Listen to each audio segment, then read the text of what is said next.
Avec vous sur Sud Radio pour le 10h midi. On est ensemble pour commenter l'actualité, évidemment dominée par la grève dans les transports SNCF, RATP, par la manif demain, 5e jour de grève. Une grève qui est de plus en plus soutenue selon un sondage IFOP publié hier dans le JDD.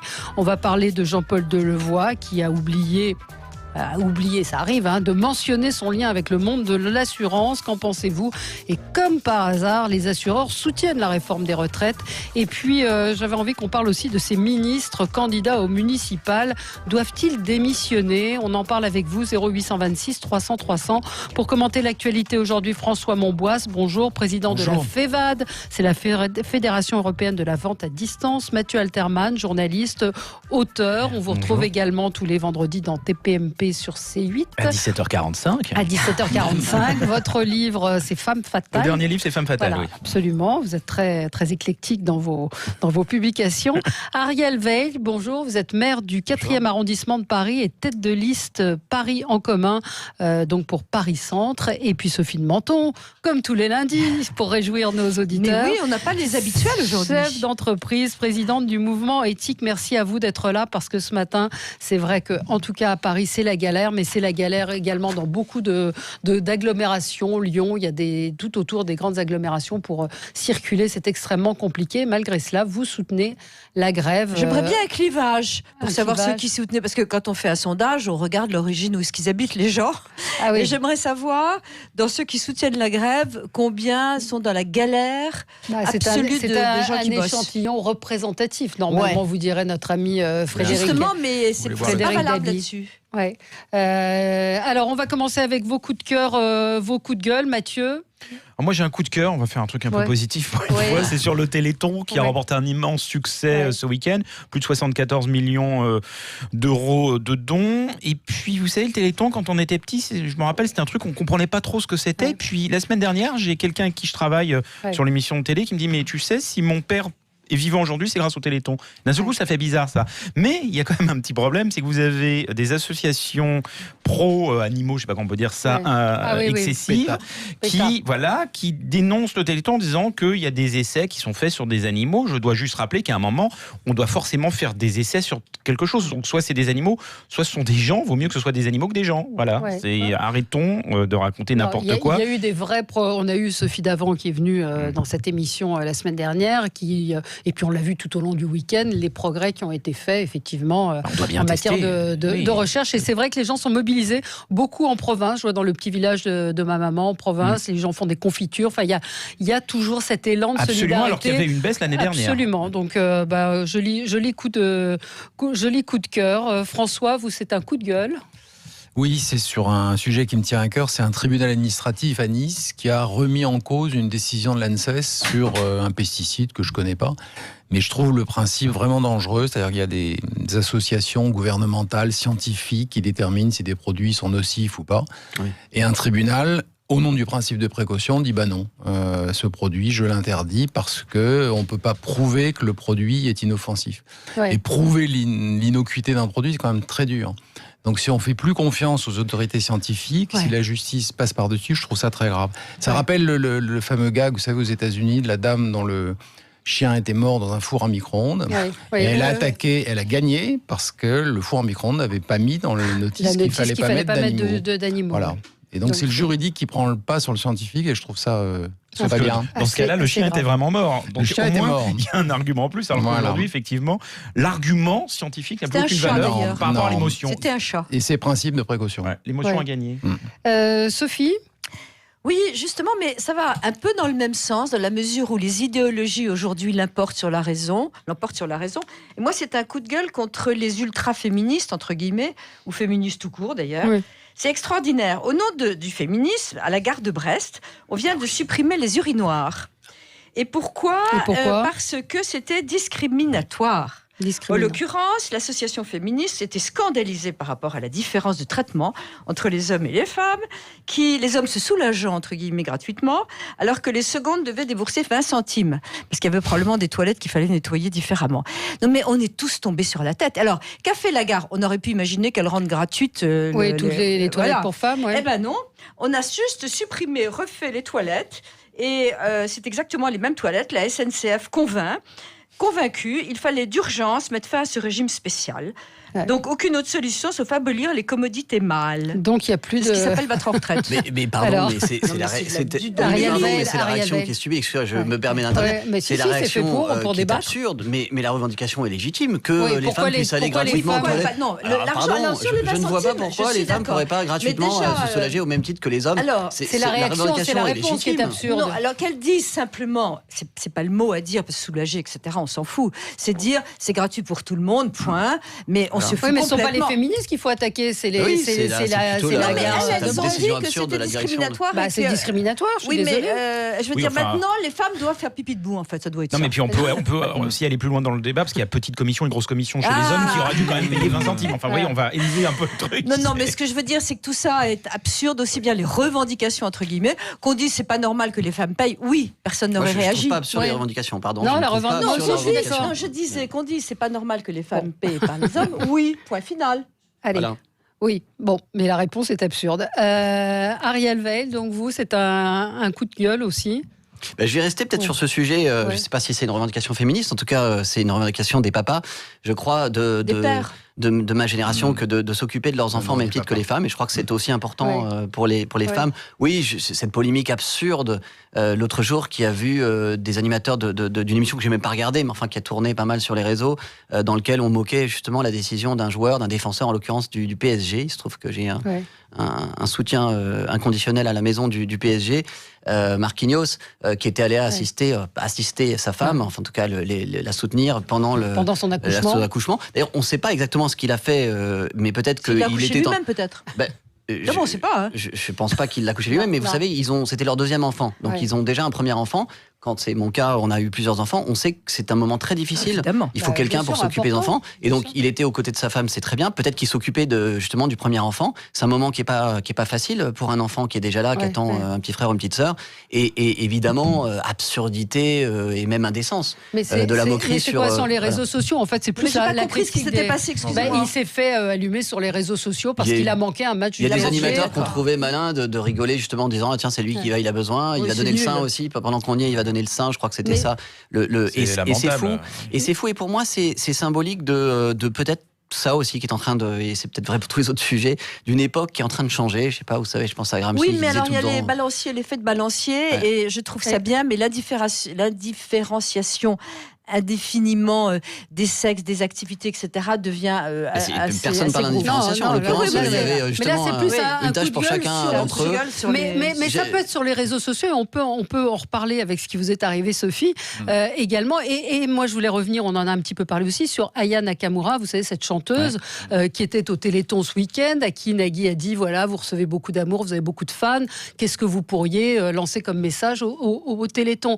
Et je pense qu'elle n'a pas compris la question. Quand vous la voyez, elle répond parce qu'elle est dans son truc et elle dit je reçois beaucoup d'amour, je remercie, j'ai jamais l'occasion de le faire. Et lui, il attendait à ce qu'elle dise me donner au 36-37, et il lui dit pour le Téléthon, et elle est un peu déstabilisée. Mais je n'ai pas trouvé qu'il y avait de choses méchantes de sa part. Elle s'est fait déglinguer sur les réseaux sociaux d'une manière absolument. Oui, mais c'est parce que dans son cas, il y a eu des précédents. C'est pas la première fois. Voilà, il y a eu beaucoup de précédents. Mais oui, mais enfin, peu importe, on déglingue les gens de façon incroyable sur n'importe quoi. Sûr, c'est des bous de phrases hallucinants.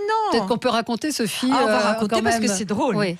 C'est drôle, figurez-vous que je prends un taxi. D'ailleurs, Valérie a été ma première confidente parce que je l'avais au téléphone à ce moment-là. Je suis dans un taxi et moi je bavarde avec les taxis. D'ailleurs, ça a permis aux gens de dire VTC. Il faut dire que c'était un VTC. Oui, pardon. Alors, erreur. Ça, c'est première erreur et je m'en excuse. J'ai dit un taxi Uber. Évidemment, ce n'est pas un taxi, c'est un chauffeur Uber. J'ai fait une mauvaise contraction. Et donc, je bavarde avec lui et je lui dis, oh là là, c'est pas trop dur, etc. Il dit non. Là, oui, ça circule mal, mais de toute façon, moi, dit-il, j'ai deux métiers. Je dis, c'est bien. D'abord, je trouve ça bien d'avoir deux métiers. J'encourage les gens qui bossent. Et je lui dis, vous faites quoi? Il me dit, je suis à la RATP, mais je suis chef de station, gardien de station. Je sais plus le terme exact. Absolument scotché quand même. Je lui dis, et jeudi, c'était avant, et je lui dis, vous allez faire grève jeudi? Ça me choquait pas outre mesure qu'un mec à la RATP le soir, et un deuxième boulot, c'est plutôt un deuxième boulot. Et il me répond, et comment? Parce que et la journée, d'ailleurs je pense à lui aujourd'hui, si jamais il nous écoute, il doit se faire du fric, ça c'est déjà ça. Il peut mettre de côté pour sa retraite. Et donc je raconte ça parce que je serais scotchée. Mais il n'y avait ni haine, ni quoi que ce soit. C'est un petit tweet, et alors suite à ça, il y a eu une émission de télé, il y a eu un fact-checking de Libération. Sur ce type-là alors j'ai eu d'abord Libé qui a d'ailleurs posé des questions, et je dois dire par mail, j'ai même pas compris que c'était Libé, j'ai répondu en disant qu'il n'y avait aucune haine de ma part, qui a dit mais est-ce que c'est vrai, il faut vérifier, etc. Donnez-nous le nom du chauffeur. Oui, le nom du chauffeur. Alors j'ai répondu non mais que ça va pas, et puis quoi encore, parce que en plus je pourrais, avec les fiches de taxi, je pourrais. Jamais au monde je ne ferais une chose pareille.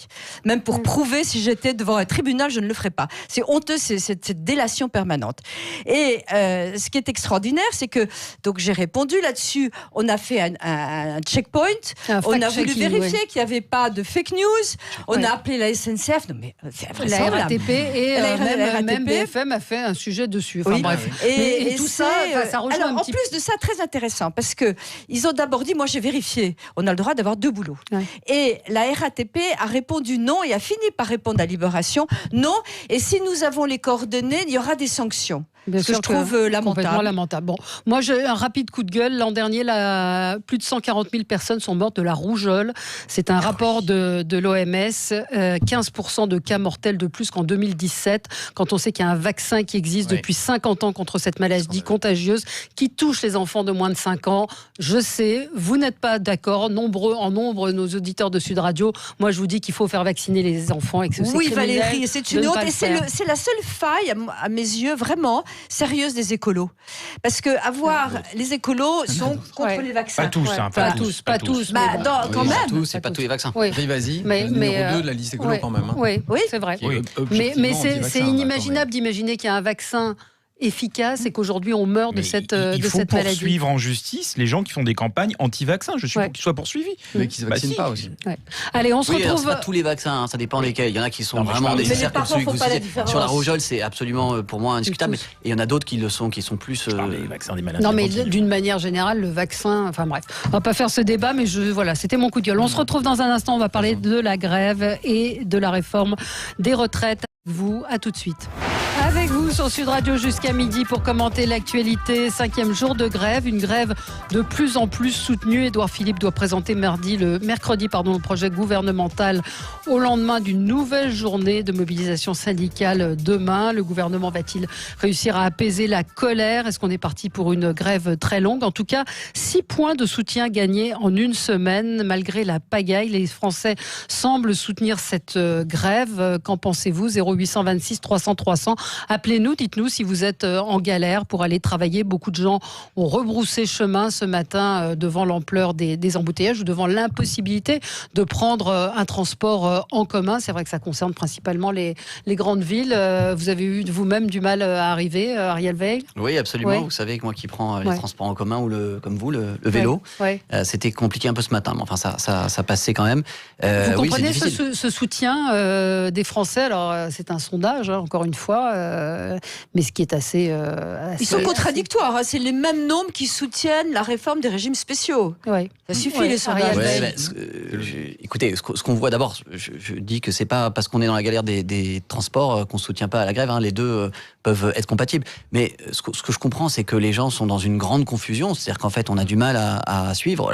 La réforme est compliquée. Elle n'est d'ailleurs pas annoncé, pas précisé en tout cas pour l'instant, ce qui fait qu'on est dans une espèce de moment d'angoisse. J'en parlais tout à l'heure, on est dans un monde qui change très vite et les gens sont angoissés, ils sont d'autant plus angoissés qu'ils n'ont pas de choses tangibles à se mettre sous la dent, et donc je pense qu'il est urgent de préciser, de rassurer, surtout si cette réforme doit être rassurante, qu'on le sache rapidement. C'est Xavier Bertrand qui a eu une phrase en disant ils ont réussi à angoisser 35 millions de Français, 35 millions de personnes. Je pense qu'en fait les gens ne soutiennent pas la grève, ils soutiennent les autres qui ne comprennent rien ce qui se passe.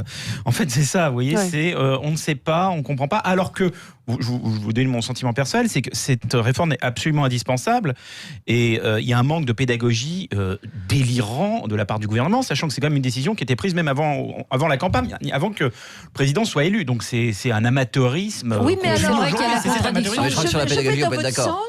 vais dans votre sens, mais je crois qu'ils n'arrivent pas à l'expliquer parce qu'elle est terriblement confuse en plus. Je veux dire que non. Ce qu'ils ont fait avec les va-et-vient, sur les décisions, les va-et-vient sur l'âge limite de la retraite, les va-et-vient sur les points, sur les régimes spéciaux, sur l'âge du grand-père ou de la grand-mère. Sur le fait de savoir si c'est une réforme budgétaire ou du travail. Parce que quand on voit le ministre du budget qui est sur tous les fronts pour parler de cette réforme, alors que c'est pas censé d'abord être une réforme budgétaire, on s'interroge aussi. François Monboise, comment vous comprenez ? Les sondages sont logiques en fait, c'est-à-dire que les gens veulent majoritairement la fin des régimes spéciaux parce que c'est pas eux. Mais en même temps, comme c'est une réforme qui touche tout le monde est angoissé en disant mais au fait, moi, ça va changer quoi ? Et tant que le gouvernement ne peut pas répondre à chaque profession, et c'est hyper compliqué, je pense qu'ils n'y arriveront pas mercredi, les gens sont angoissés parce qu'ils disent mais moi, je vais toucher quoi ? C'est-à-dire qu'aujourd'hui, les gens disent quelqu'un de 5 ans ou 10 ans de plus qu'eux a touché tant, je me rattrape, ça fait tant. Là, les gens ne savent plus du tout. Et on découvre des choses quand même après coup. L'histoire des enseignants, c'est quand même dingue qu'on l'ait découvert il y a 10 jours. Oui, il y a 10 jours, absolument. Et oui, on découvre que les enseignants, effectivement, ont des salaires hyper bas, la moitié de l'Allemagne. Ouais. Mais l'accord tacite, c'est OK, vous avez des salaires bas, mais vous avez des vacances et vous partez tôt. Donc si on enlève la retraite tôt, pour les instituteurs, c'est dramatique. Oui. Et votre retraite est calculée sur la fin de votre... Il n'y a pas une énorme différence entre ce qui touche à la fin et au début, mais c'est quand même un peu mieux à la fin. Donc si on leur dit, non, finalement, on va... Donc les gens sont angoissés, je pense que c'est pour ça qu'il y a ce mouvement. Les gens ne savent pas. Mathieu Alterman. Non, mais je pense surtout que les gens ont un problème avec le réel. Je ne parle pas pour les gens du sondage, mais tout le monde sait en off que la réforme est obligatoire. De toute façon, voilà, il ne faut pas se mentir. Il n'y a personne, à moins d'être complètement con, excusez-moi. C'est les idéologues. Si, mais non, mais même les idéologues, ils le savent. Si, Olivier Faure a dit c'est pas la peine de changer le système. Mais c'est un problème démographique, on ne peut pas lutter contre. La presse, j'encourage tout le monde à lire la presse de gauche allemande qui rit de la France depuis la semaine dernière. Donc il y a un moment, on peut pas exiger que les régimes sociaux restent. Je ne sais pas si vous avez vu les chiffres quand même, mais des gens qui vont à la retraite à 57 ans et qui touchent des pensions plus grandes que d'autres qui vont à la retraite à 62, on ne peut pas l'expliquer, et qui en plus ont la sécurité de l'emploi, c'est indéfendable. Enfin, il y a un moment, on doit dire, parce qu'on parle beaucoup de télétravail, il faut parler quand même de toutes ces professions où on ne peut pas faire de télétravail, qui sont souvent des professions d'ailleurs de gens qui ne sont pas aisés. De pénibilité, puis de pénibilité. Des femmes de ménage, des gens dans la restauration, des gens dans les magasins qui ne peuvent pas faire télétravail et qui vont avoir une baisse sur leur bulletin de salaire à la fin du mois. On a Frédéric en ligne qui nous appelle de Blagnac. Bonjour Frédéric. Oui, bonjour. On vous entend très mal. Oui, pardon, vous m'entendez mieux là ? Oui, allez-y. Vous m'entendez mieux ? Oui. Voilà. Oui. Non, mais tout simplement, le débat des retraites, il faut le reprendre dès le départ. Je pense que les Français en ont marre aussi d'être à chaque fois des vaches à lait. La première réforme que l'on s'est prise d'une manière ostentatoire, c'est 93. La réforme Balladur, on est passé des 10 meilleures années aux 25 meilleures années. Ça fait déjà un écart énorme. Et aujourd'hui, nos carrières, malheureusement, ne supportent pas des carrières longitudinales. C'est-à-dire qu'on a aujourd'hui des carrières qui s'arrêtent, qui se stoppent. Donc vous imaginez la différence de retraite des 10 meilleures années aux 25 meilleures années. Sans oublier, on cotise énormément. Les gens ne le savent pas, on peut, il n'y a que les professionnels. Quand vous cotisez sur votre bulletin de salaire, sur les points Arco, vous cotisez à 127%. C'est-à-dire que vous achetez votre baguette de pain qui vaut 1 euro, vous la payez 1,27 €. Les 27 partent pour la solidarité ou pour les frais. Et vous achetez des points avec 1 euro. Ce qu'il faut savoir, c'est que, encore, si ce point 1 euro, c'est là où il faut faire attention avec le système à points qui va venir. Si ce point qu'on achète 1 euro vaut 1 euro, pourquoi pas ? Mais ce point qu'on achète aujourd'hui à la GIRC, à l'Arco, valeur 17 €, il vous est repris 0,43 €. C'est-à-dire que quand vous partez, on vous le rachète 14 fois moins cher que vous l'avez payé. Ouais. Donc, attention au système à points. Que cache le système à points derrière ? Et puis, les Français, on a aussi un petit peu marre. Un peu marre des inégalités. Mais pour l'instant, on ne connaît pas le détail de cette réforme et on a le sentiment tout de même que le gouvernement doit être un petit peu paumé en ce moment. Alors, il est un peu paumé et en plus, si vous voulez, moi je dirais, et écrit un article dans Challenge sur le sujet, je pense qu'il faut dire on efface tout et on recommence. Ils s'y sont mal pris. On est mal barré. Oui, c'est difficile d'effacer. Il y a des choses qu'on ne peut pas effacer. Il y a un moment où c'est un échec total. La concertation avec Jean-Paul Delevoye a finalement été un échec absolu. Ça a été soporifique pendant 2 ans pour ne pas faire de vagues. On ne sait plus où on en est et je crois que les gens ne vont s'arrêter que si vraiment on repart sur des points très précis. Je crois que ça ne va plus du tout. Ou qu'on répond de manière très très précise sur un certain nombre de points. Non, mais les points déjà, ce que dit le monsieur quand même, moi je note, il dit aujourd'hui on a des carrières qui sont interrompues. Alors vous allez dire, je parle encore des femmes, mais c'est vrai en particulier de gens qui s'interrompent. Et c'est vrai que si on n'a pas très vite au moins une clarté sur quelles sont les priorités, qui on maintient. Vous parliez des enseignants, vous parliez des profs des collèges. On a tout fait en même temps, il faudrait faire branche secondaire. Il faudrait quand même qu'on sache les priorités, qui on maintient, qui va pas pâtir. Aujourd'hui, ça, il faut qu'on affirme clairement. D'accord, sauf que le cœur de cette réforme, qui est la chose la plus importante à mon sens, c'est le service public. Non, c'est l'égalité des régimes spéciaux. Non, mais c'est une réforme qui va permettre aux gens qui vont changer de régime tout au long de leur carrière d'avoir une continuité. Voilà. C'est ça le cœur de la réforme. Non, le cœur de la réforme, finalement, c'était les régimes spéciaux. Il fallait faire ça tranquillement, sérieusement. C'est pas que ça, il n'y a pas que ça. Parce qu'on est au régime général à 83%. Non, les Français doivent être un peu égaux sur la façon de calculer la retraite. Parce qu'il y a 40 000 objectifs différents et c'est pas très bien. Il faut évidemment sécuriser. Exactement. Diviser pour mieux régner, nous dit Muriel. On règne pas là. Sur Facebook. Allez, on se retrouve dans un instant. On aura Jacques qui nous appelle de Toulouse dans un instant. 0826 300 300. Et le débat continue sur Sud Radio avec vous. 0826 300 300. 5e jour de grève des Français qui soutiennent la grève selon un sondage IFOP paru dans le journal du dimanche. On va parler également de Jean-Paul Delevoye qui a oublié de mentionner son lien avec le monde de l'assurance. Qu'en pensez-vous? Alors on a Jacques en ligne avec nous qui nous appelle de Toulouse. Bonjour Jacques. Oui, bonjour Valérie, bonjour à vos invités. Voilà, moi ce que je voudrais dire très rapidement, c'est faire quelques constats simples. Je n'ai pas les éléments pour me prononcer sur le bien fondé de la réforme, sur la pertinence de la réforme, puisqu'elle est maintenue dans le flou, mais elle est maintenue dans le flou volontairement.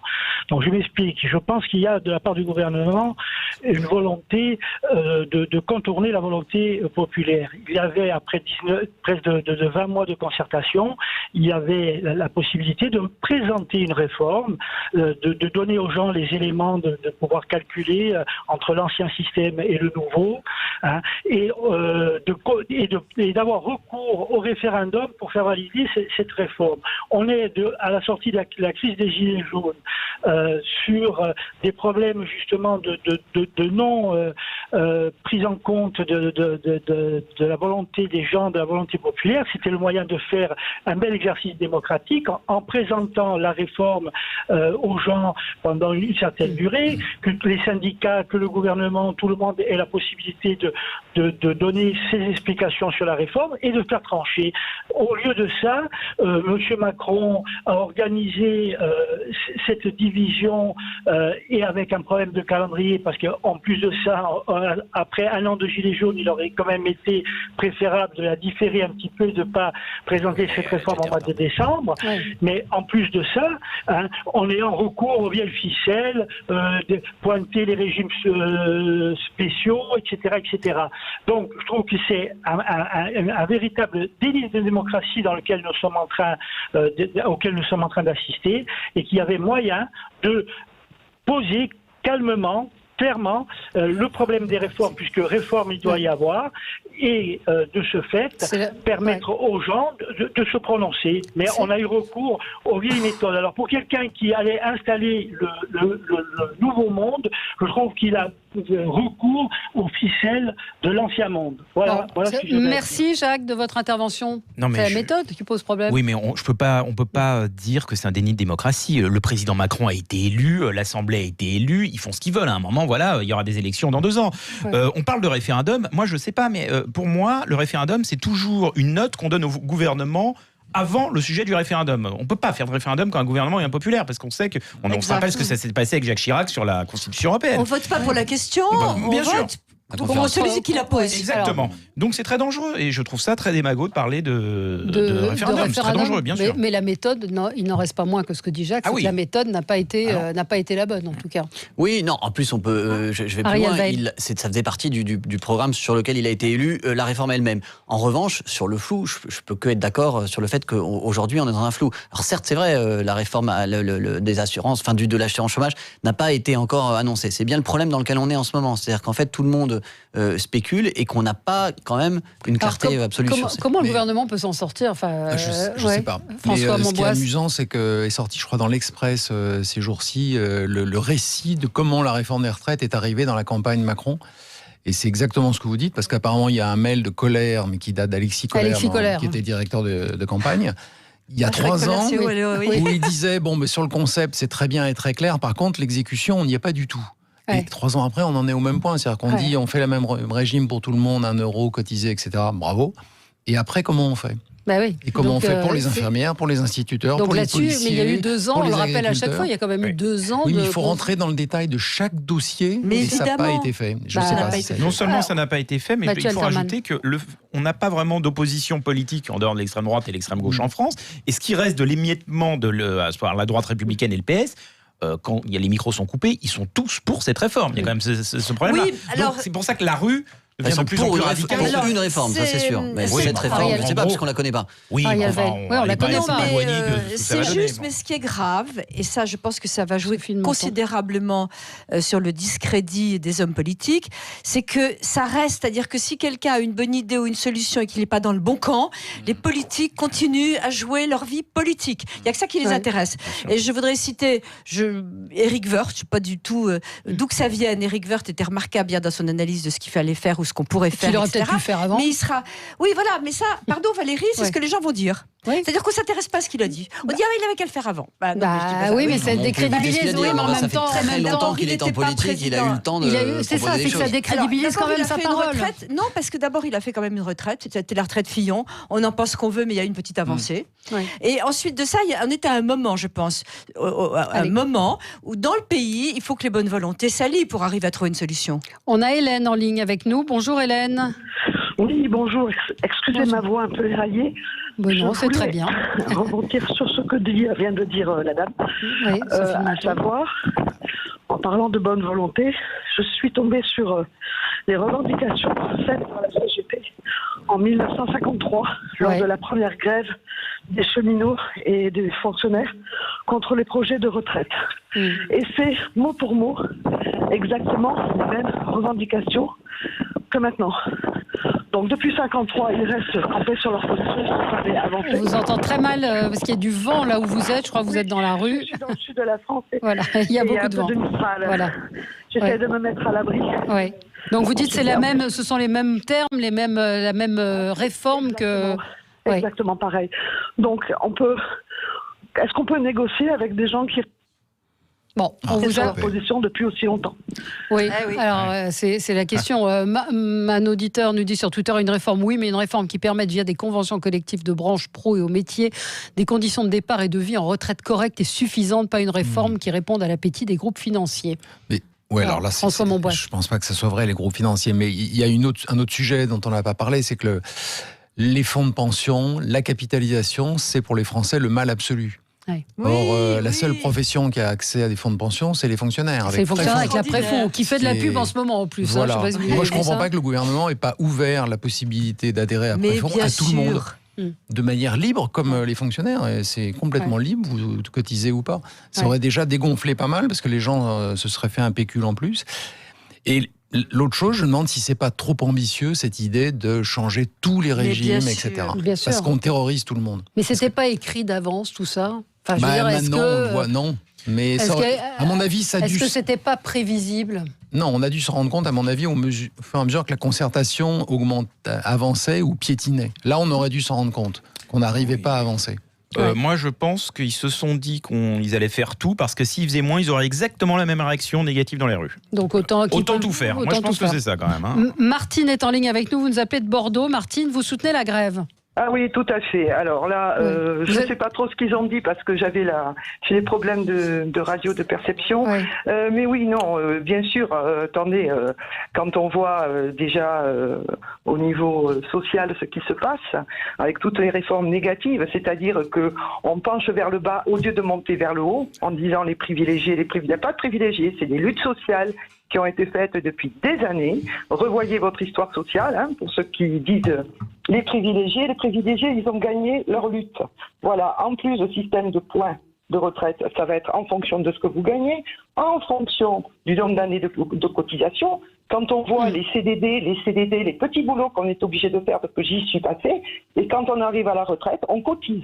Mais on cotise pas pour toi, puisqu'il faut tant de nombre d'années, ainsi de suite. Et là, il faudra en plus un nombre d'années requis. Ça, on ne le dit pas.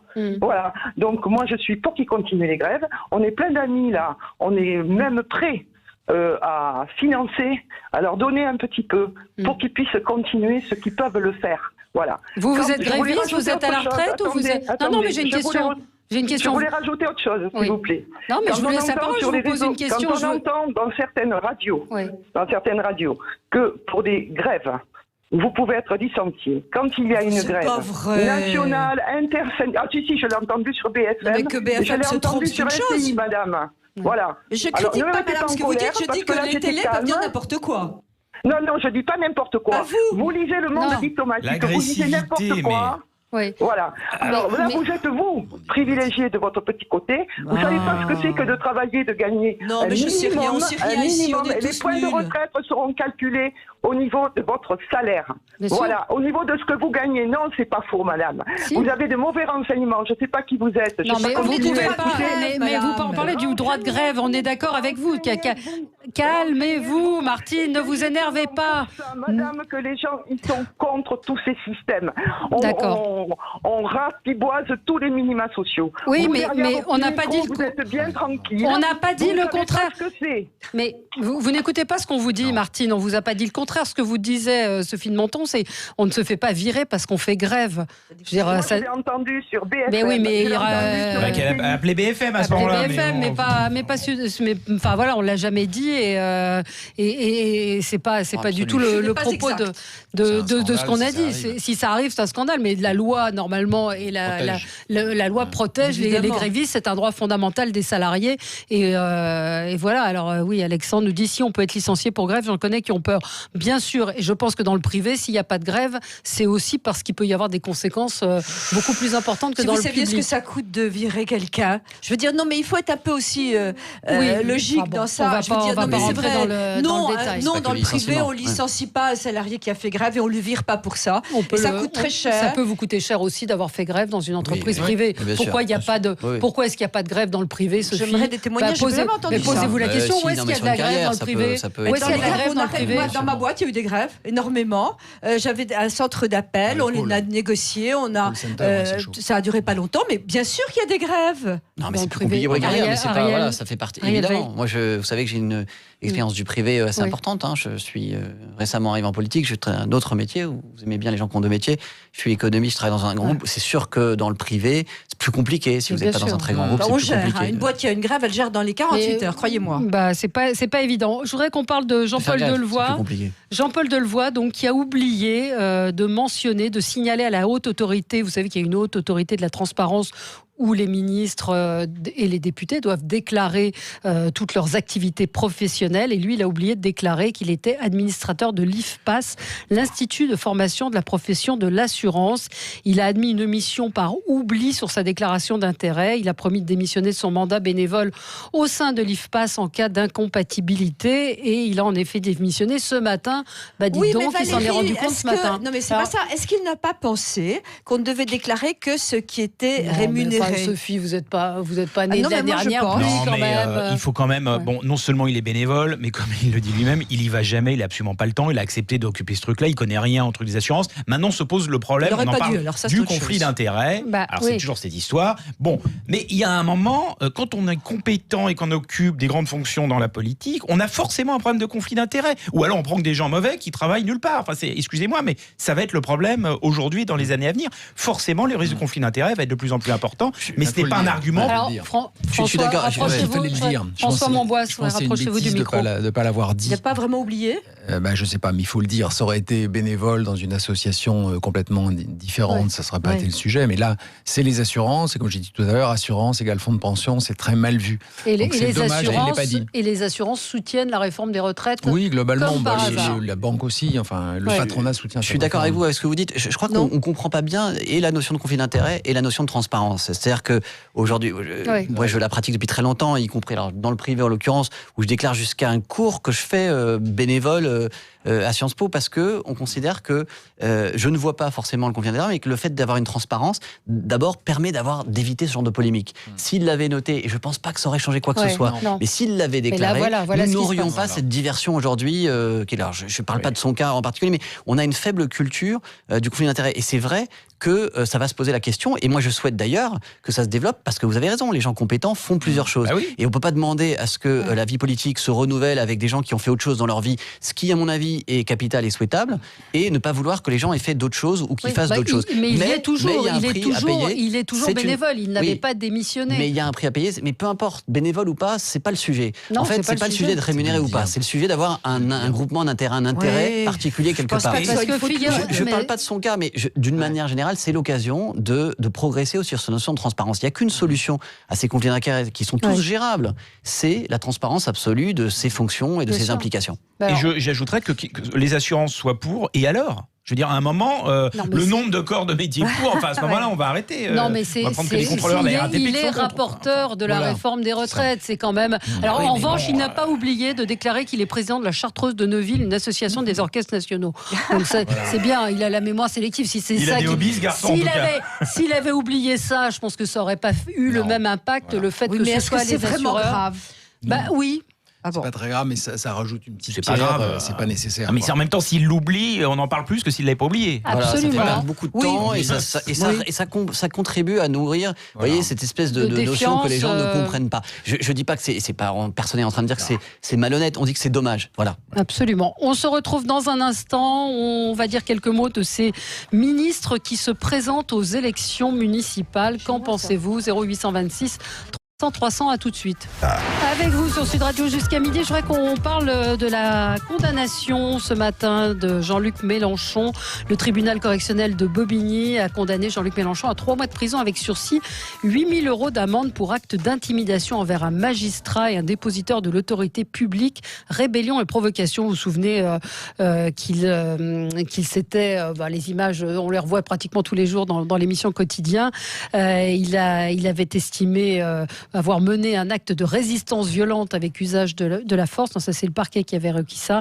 Et lui s'était défendu d'avoir utilisé la violence physique. Un commentaire sur cette condamnation ? Moi, la condamnation, j'ai pas à la juger. C'est la justice.